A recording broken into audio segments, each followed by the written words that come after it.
Doença inflamatória não é assim. É um problema de saúde na qual o organismo age contra ele mesmo. Então, produzem anticorpos contra o intestino, causando os sintomas que são diversos.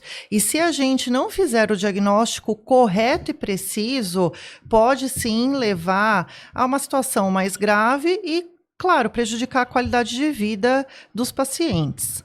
Fala pessoal, mais um episódio para você do Pode Doutor, o melhor podcast de saúde do Brasil. Como você sabe, quem compartilha Pode Doutor espalha a saúde, afinal, informação é o diamante da prevenção. Você sabe também que a internet, infelizmente, é recheada de fake news, de informações nem sempre verdadeiras, nem sempre reais. O nosso propósito do Pode Doutor é levar para você informação boa, informação checada em saúde. Então já vai se inscrevendo, já vai nos seguindo em todas as redes sociais para que a gente possa continuar levando para você informação boa em saúde, nem pense em sair daí. Hoje quem está aqui comigo, o Dr. José Wilson, também meu grande amigo, para brilhantar aqui a nossa conversa. Obrigado, José Wilson. Obrigado pelo convite de novo, Sidney. Vamos embora. E a pessoa que aceitou o desafio em compartilhar com você informação de qualidade foi a doutora Vanessa Prado. Muito obrigado, é uma honra tê-la aqui. Cirurgia do aparelho digestivo, proctologista, atende seu consultório, que depois vai estar aí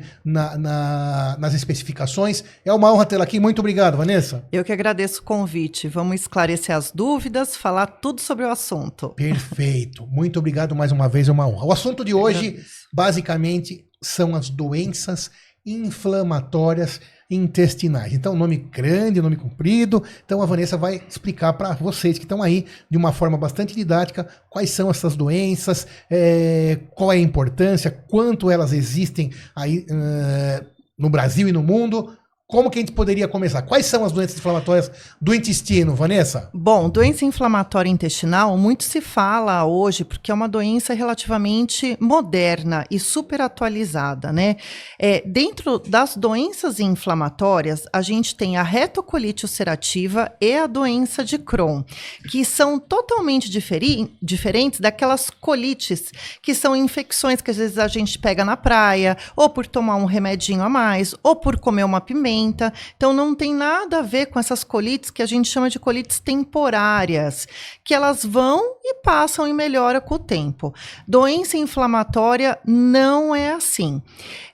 É um problema de saúde na qual o organismo age contra ele mesmo. Então produzem anticorpos contra o intestino, causando os sintomas que são diversos. E se a gente não fizer o diagnóstico correto e preciso, pode sim levar a uma situação mais grave e, claro, prejudicar a qualidade de vida dos pacientes. Então, uma doença no intestino, como a doutora Vanessa falou, não são aquelas diarreias que você pode ter comido alguma coisa que não fez bem, usou um remédio diferente, teve alguma doença infecciosa qualquer, tem uma diarreia de 5, 6 dias, uma semana, fica um pouquinho desidratado e tal, mas depois melhora. As doenças inflamatórias que nós estamos falando aqui são crônicas.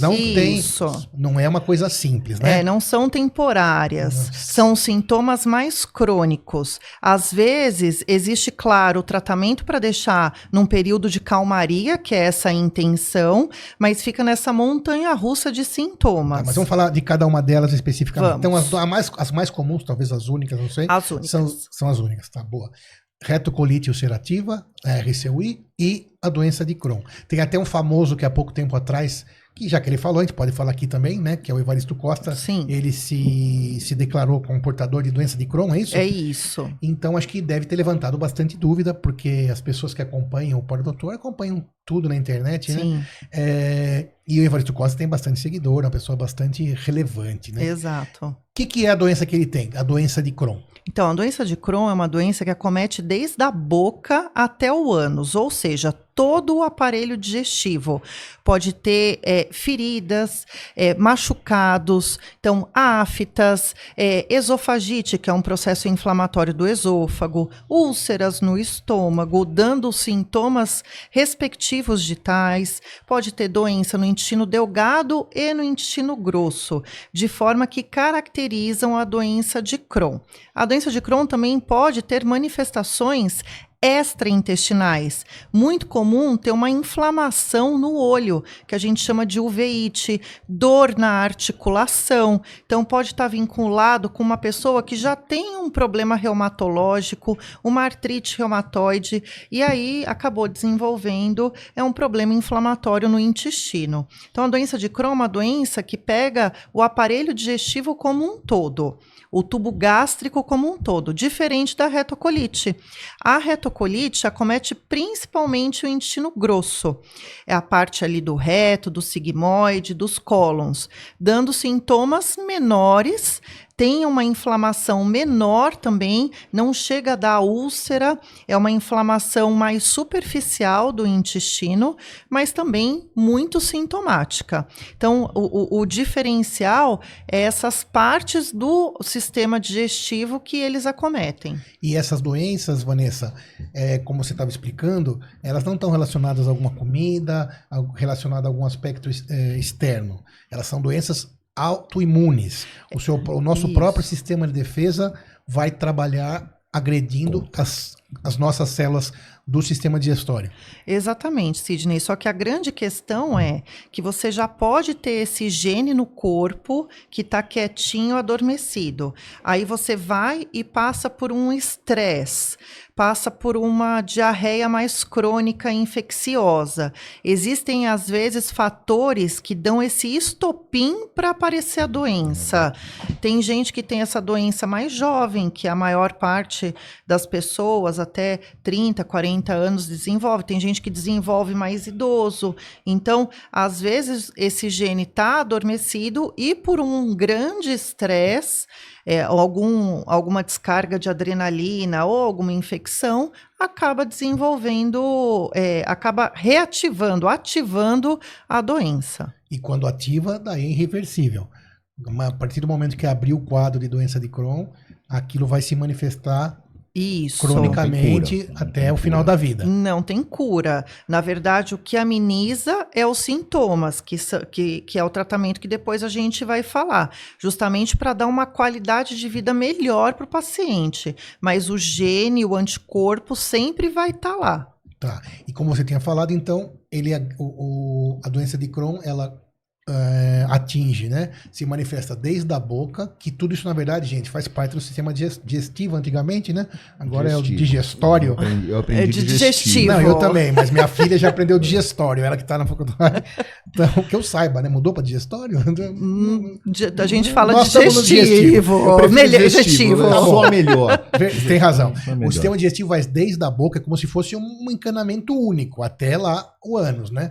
Então, a doença de Crohn pode atingir todo esse trajeto. Exato. Boca, esôfago, estômago. Às vezes, o sintoma inicial, para você ter ideia, começa com uma afta, que não cicatriza nunca. Aí depois começa com uma inflamação no olho, que às vezes é diagnosticado só com uma conjuntivite, que tem uma conjuntivite que não melhora. Aí você começa a ter dor no corpo, aí você fala, nossa, é dengue. Não é.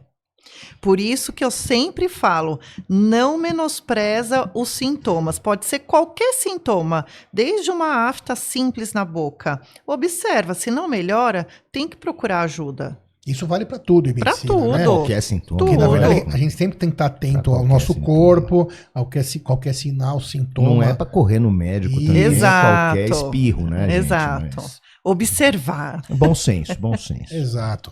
E a nossa ideia nunca é aqui causar nenhum tipo de furor ou desespero. Mas, claro, a gente tem que falar que começa assim de maneira simples, sim. Parece que não é nada.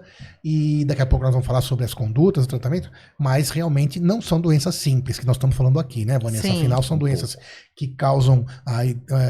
que atrapalham, né? Que causam um impacto importante na qualidade de vida. E não tem cura. Então, acho que isso é importante para que a gente entenda que são situações que a gente precisa saber que existem, né? Para que a gente possa procurar ajuda no caso de tê-las. Exato. Ou pessoas próximas a nós.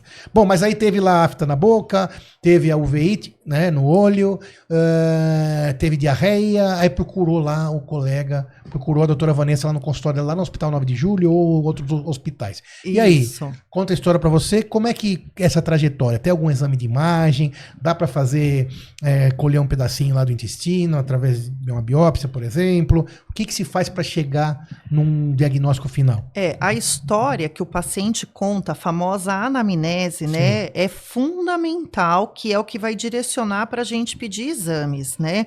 Então, só antecedendo um pouquinho, deixa eu falar que essa diarreia que você acabou de comentar não é uma diarreia simples, né? Então, o que é diarreia? Porque às vezes vem o paciente no meu consultório e fala assim, eu tive diarreia hoje. Eu falo, quantas vezes você foi ao banheiro, paciente? Uma vez.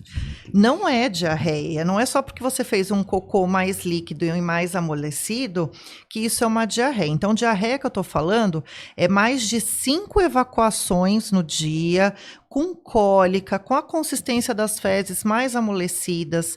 No caso de doença inflamatória, tanto retocolite quanto Crohn, pode ter sangramento e o sangramento é vermelho vivo e a cólica realmente é uma questão importante que tira a qualidade de vida do paciente. E um sintoma também muito que a gente estava até falando, Zé, que é a síndrome do intestino irritável, pode estar associado que às vezes confunde o diagnóstico, porque o paciente que tem doença inflamatória tem urgência também para ir no banheiro. É aquele paciente que precisa sair correndo, porque senão faz nas calças mesmo, que é o espasmo da musculatura do intestino perante as lesões que ele apresenta, que faz você ter que ir no banheiro, preciso ir no banheiro. Então, isso é muito característico de doença inflamatória intestinal, tá? O exame principal que a gente pede para fechar esse diagnóstico é a colonoscopia. Mas aí tem aquele pulo do gato que eu falo, né? Então, não adianta você pedir uma só colonoscopia. Então, o que é a colonoscopia? É um exame que tem que limpar o intestino, você faz um preparo, aí você passa uma câmera com o paciente sedado para olhar o intestino grosso, tanto para retocolite quanto doença de Crohn. Como se fosse uma endoscopia, mas em vez de ser pela boca, pelo ânus. Isso. E aí, na hora que você passa a câmera, existem vários graus dessa doença, né, de afetar a mucosa. Às vezes, o intestino está limpo e está normal, não tem nenhuma lesão. Mas na hora que você vê a biópsia, que é esse o detalhe importante, porque eu preciso ver o quê? O intracelular. Se o intracelular está normal, aí que faz o diagnóstico. Então, é uma colono sendo pedida de uma forma correta, com biópsias por todo o cólon, por todo o intestino grosso. Isso que define o diagnóstico correto. Esse é o padrão ouro. De doença de Crohn. Ou retocolite. Retocolite as duas. também. As duas. É o diagnóstico para as duas. Qual que é a diferença? O Crohn, a gente vai pedir uma endoscopia. Talvez a gente peça uma enterorressonância para ver se o intestino delgado está com a parede dele de forma adequada, se ele está mais espesso, uma avaliação da boca, se ele tiver uma uveíte precisa do laudo do oftalmo, ou até um reumato acompanhando se ele tiver algumas outras doenças articulares, uma artrite reumatoide, uma espondilite anquilosante. Porque também estão relacionadas a essas doenças do intestino. São tudo doenças autoimunes. Claro. Então, a gente nunca pode deixar de relacionar com doença de Crohn. E a retocolite, de novo, é só o intestino grosso. Mas as duas têm o mesmo quadro clínico da parte intestinal. Diarreia, mais de 5 vezes, fezes líquidas, cólica, dor abdominal, muco nas fezes, que é importante também, aquele catarrinho que fica em cima do cocô, ou que às vezes sai no papel higiênico. Tudo isso são sintomas super importantes. Mas quantos dias dessa diarreia de mais de 5 vezes ao dia? Crônica. É uma Direto. Diarreia que não melhora. Dura mais de 3, 5, uma semana. Exato. E continua todo dia. Aí a pessoa, Exato. aí envolvendo o bom senso que o Dr. José Wilson falou, não chega a hora de procurar ajuda, né? Vamos procurar. Passou, né? Passou a hora. Não é uma diarreia infecciosa, como você disse no começo, né? É uma diarreia que merece uma atenção. A infecciose também merece, né? Que você Claro. está acostumada, né? Pra você, mas acho que a diarreia também, às vezes, vale uma Sim. procurazinha, né? Num atendimento médico, se você tiver acesso.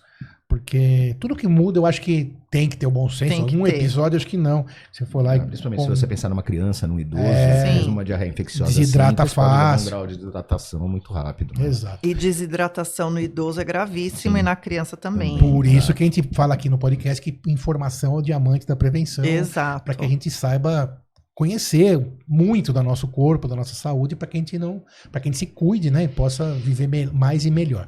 Mas voltando, então, o Crohn e a retocolite são essas doenças inflamatórias. A retocolite só atinge o colo.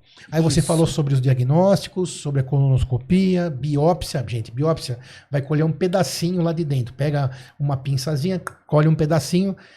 Uma biópsia pode ser de qualquer parte do corpo e bota aquilo no microscópio, que nós conhecemos tão bem, microscópiozinhos da histologia. E olhamos, a gente não trabalha mais com isso, mas a sua área. Faz tempo já. Eu nunca gostei de microscópio. Não? Não. Olha.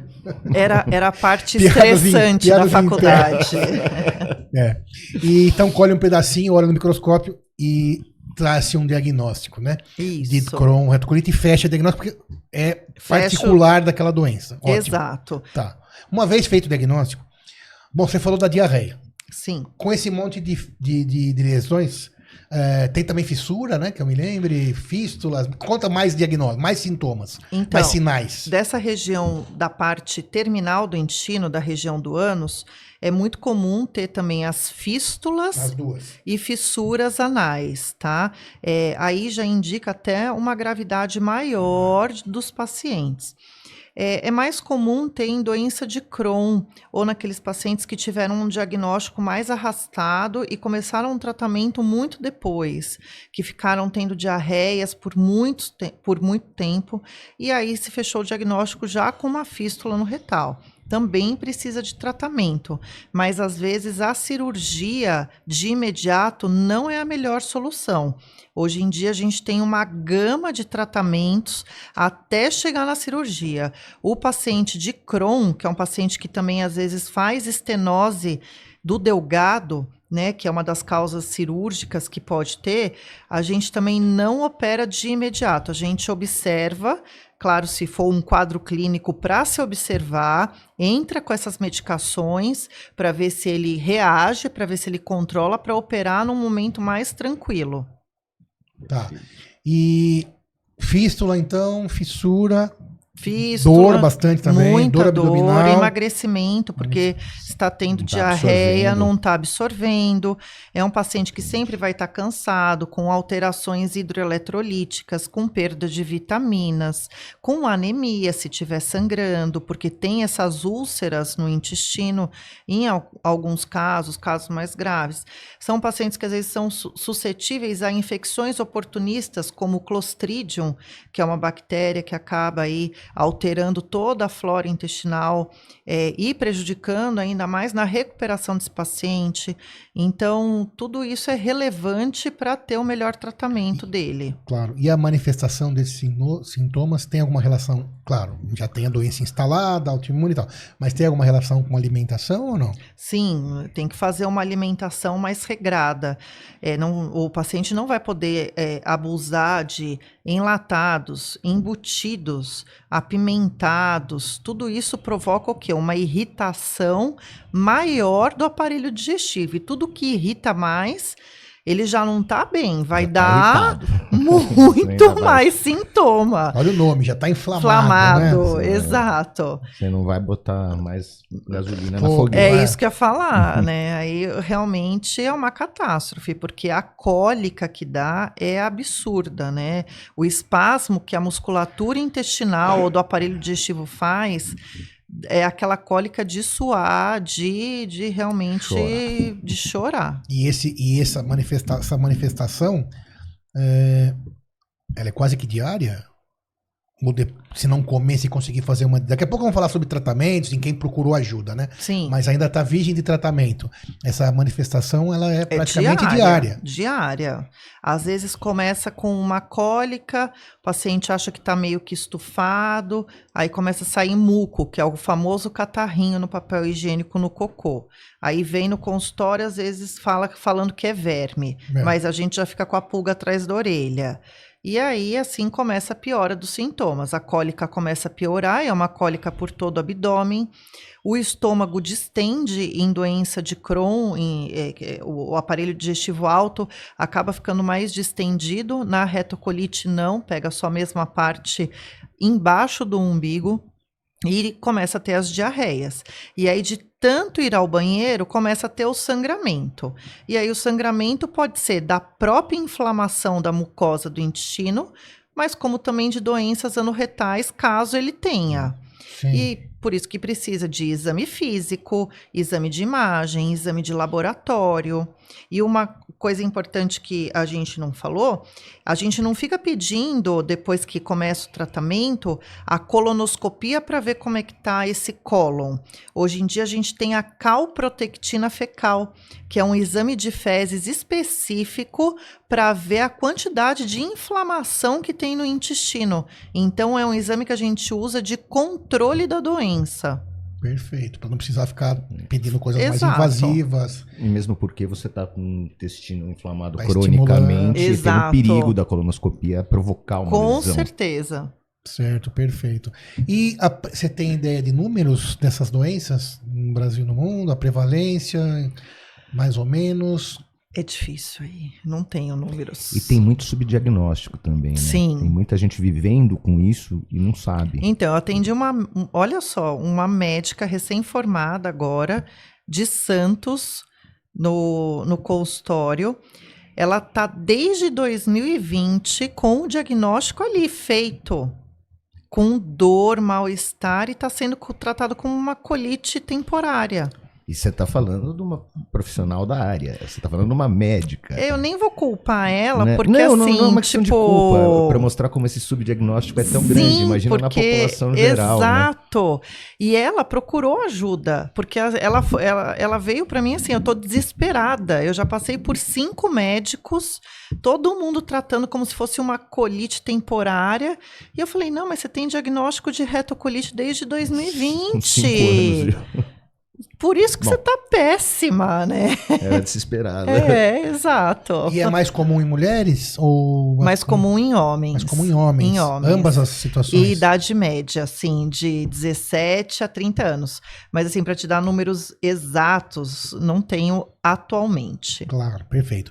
Muito bem. Então, aí, aquela pessoa que se responsabiliza pela tua saúde, né, assiste mais o Pode Doutor, foi procurar a ajuda da doutora Vanessa, e aí? Sim. Como é que funciona daí para frente? Fez o diagnóstico, como que é o prognóstico futuro dessa pessoa? Qual que é? Tem que ter um o tratamento. tratamento? Como que funciona isso?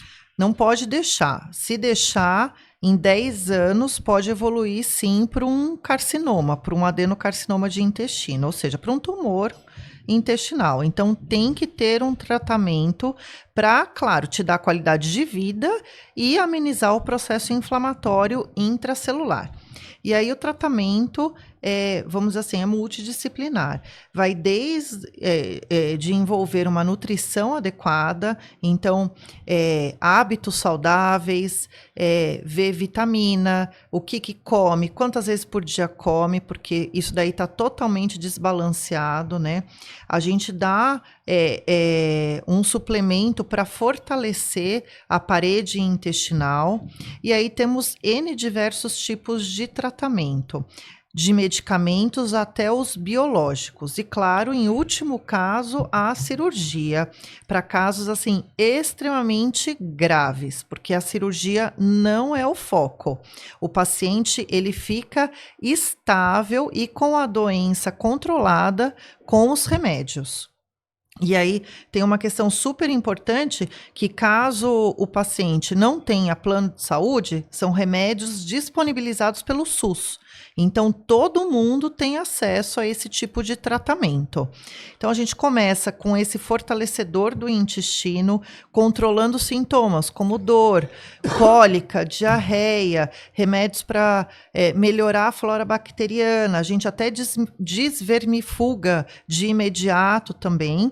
E aí mantém-se a mesalazina, que é um dos remédios principais para estabilizar aí a colite. Mas a gente sabe que hoje em dia a mesalazina não é o foco. A gente chama esses pacientes virgem de tratamento de pacientes naíves. E hoje em dia tem um protocolo sobre o uso de biológicos, que são remédios injetáveis para estabilizar e agir dentro do intracelular de imediato, ou seja, resolvendo o problema na base dele, na origem dele.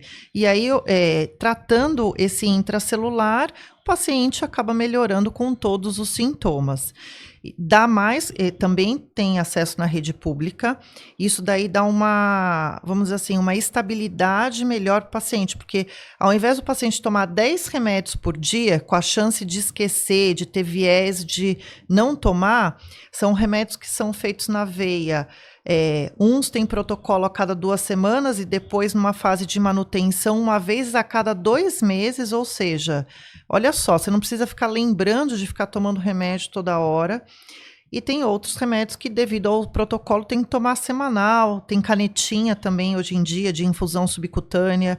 Então, assim, tem essa gama de remédios que eu vou chamar de biológicos, a gente se adequa de acordo com o indivíduo e da situação, se tem convênio, se tem ou não. São remédios com valor muito alto. São remédios com valor muito alto e super bem indicados, e o paciente realmente fica muito bem. E o SUS cobre essas medicações? O SUS cobre uma grande gama dessas medicações excelentes que tem aí no mercado. E para fazer o diagnóstico também, a gente sempre fala aqui sobre SUS, o diagnóstico no SUS também, claro, que guardadas as devidas proporções, mas o SUS também tem recursos profissionais. Vai demorar mais. Vai demorar mais, mas você vai numa UPA com esses sintomas, ele vai te pedir de qualquer forma colono, que não foge desse diagnóstico, ele tem que fazer a colono até para comprovar isso, para ser liberada essa droga de alto custo, e aí depois o governo dá a medicação.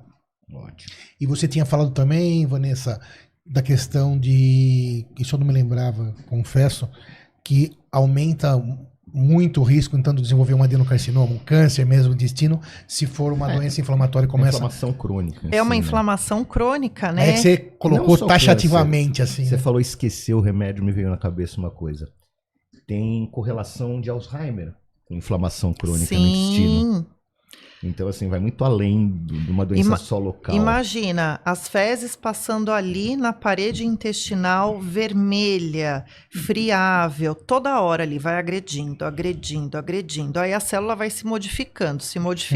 Aí não tem jeito, aí vira um tumor, né? Sim, aí quase todos que estão deixando sem tratamento vão estar muito sujeitos, suscetíveis a ter um tumor, daí um câncer, na verdade. Sim. Que já o que estava ruim fica pior ainda. Exato. Né? Agora, essas pessoas que se cuidam, que usam as medicações, os biológicos, vida normal. Vida normal, viajar, esporte, aí depois quando se reestrutura o organismo, quando a pessoa já está melhor, acaba comendo de tudo com moderação, com consciência e segue a vida feliz. E você falou que esse tratamento, que na nossa época tinha só comprimido, os biológicos não existiam. Nem existiam. Sulfasalazina, né? Os negócios. É isso mesmo. Idade da pedra. Idade da pedra. Nós estamos bem velhos, hein?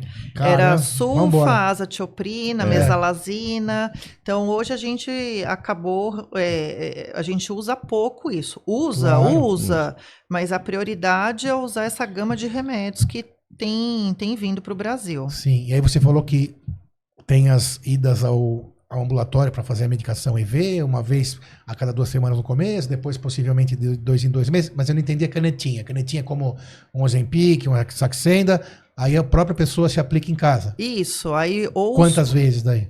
Não, então, cada medicação, hoje temos o vedolizumab, o infliximab, são drogas os biológicos, todos eles que acabarem no AB, são essas medicações que a Vanessa está falando pra gente.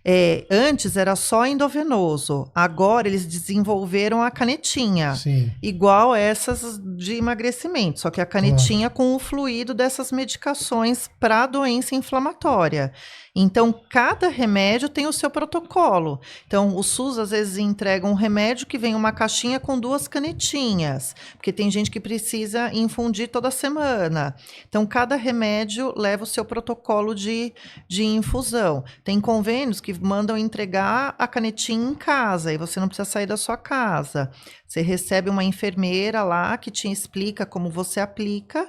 Uma vez só a enfermeira visita a sua residência, depois você fica fazendo automaticamente. Quem viaja muito, empresários, a canetinha é melhor. É por isso que eu estou perguntando. Porque é praticidade, ele pode viajar, a canetinha coloca na geladeira, também cada remédio tem um protocolo, mas a maioria num isoporzinho, numa geladeira já está ok, e aplica em qualquer lugar do mundo. É conforto, né? Conforto, Exato. qualidade de vida.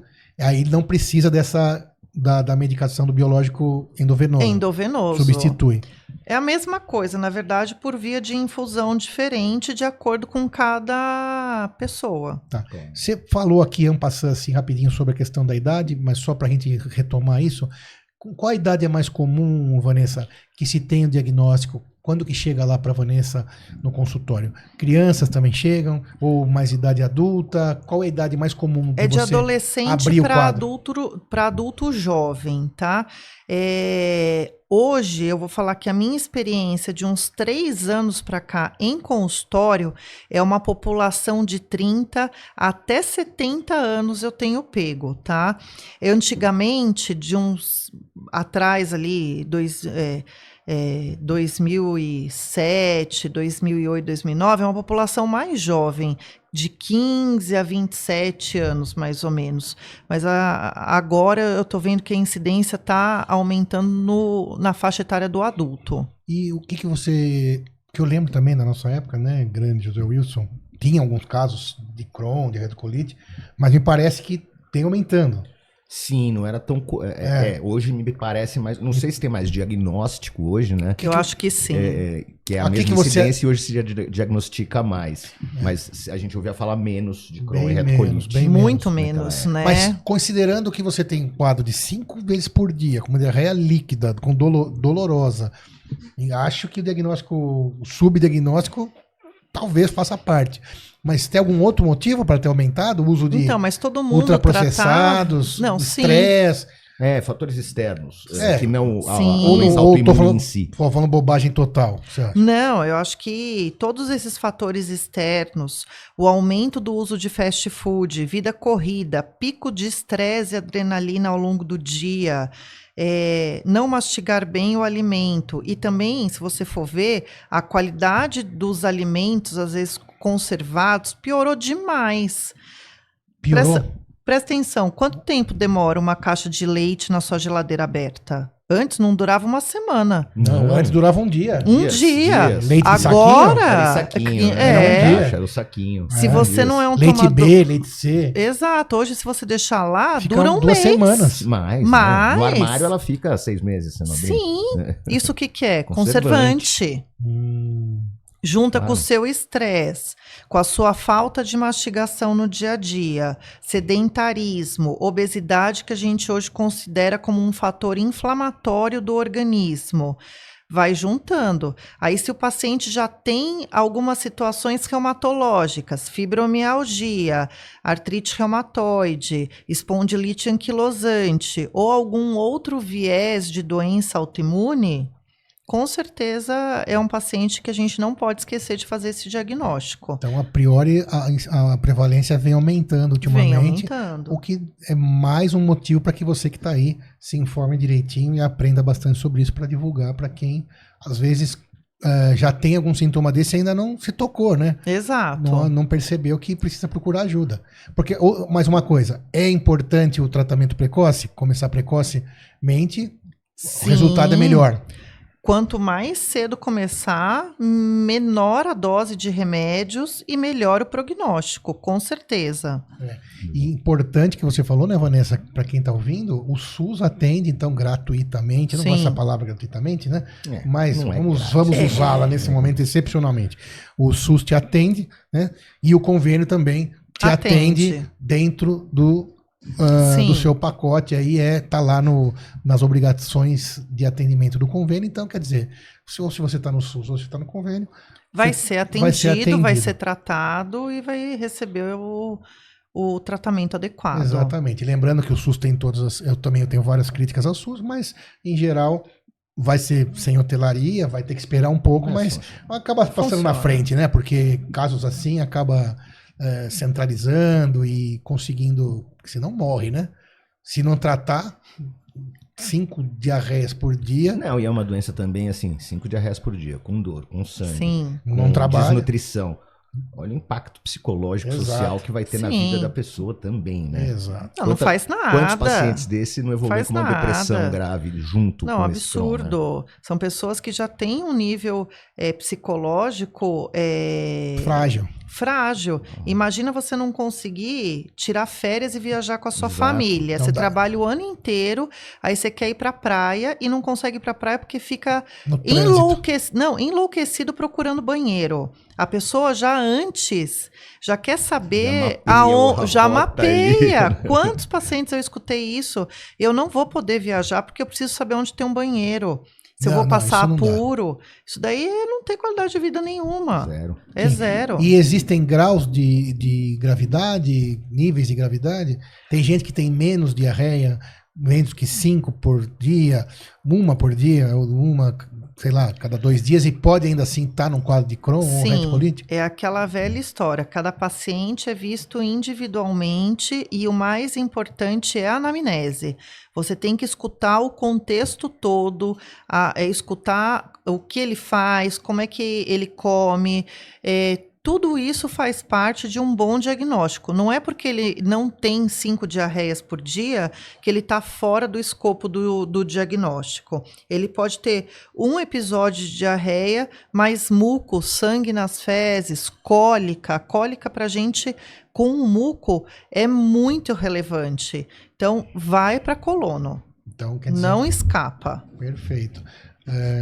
Qualquer sintomazinha precisa estar pensando já que é uma possibilidade. Não dá para descartar. Não dá para descartar. Mas também não é para ficar desesperado. Exato. Isso é sempre importante a gente falar para que a gente não cause nenhum tipo de tormenta, não. Diarreia muito. Uma diarreia tudo bem. Agora, gente, um sangramento, não, aí vai, tá? Exatamente. Procura. Por isso que a gente está aqui falando do Maio Roxo, Sim. que é o mês para se conscientizar que você tem que fazer seus exames preventivos do aparelho digestivo, que é a endoscopia, a colono. Se você tem mais de 45 anos, faz parte fazer esses exames, até para prevenir outras coisas também, e não menosprezar os sintomas. Então, assim, repara, presta atenção no seu corpo. Eu sei da sua vida corrida, eu também tenho a minha vida corrida. Minha colono e endoscopia está marcada para daqui a 2 semanas.